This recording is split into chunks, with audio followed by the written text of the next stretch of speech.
Are you struggling with YouTube monetization? Have you ever seen this message? Your channel can't be monetized due to reused content? In today's video, I'll explain exactly what YouTube means by reused content, how it affects your channel, and how to fix or avoid it in 2025. YouTube defines reused content as content that doesn't add significant original value or commentary.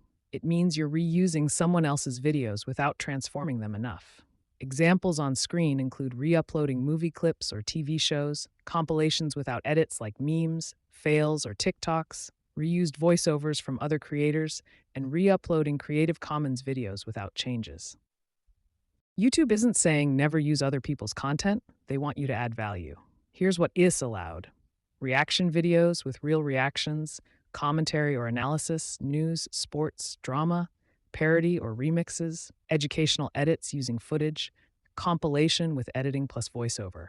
If YouTube says your channel has reused content, here's what to do. Step 1. Review your videos.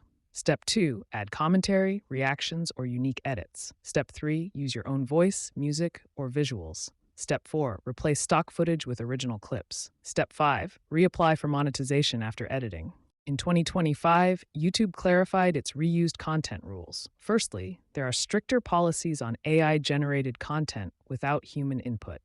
Secondly, there is a stricter review of channels with bulk uploads. Lastly, you must consistently provide original content, not just rely on one good video. If you want to build a sustainable YouTube channel, focus on your creativity and voice. Reused content might be tempting, but originality wins in the long run. Like, comment, and subscribe for more YouTube creator tips.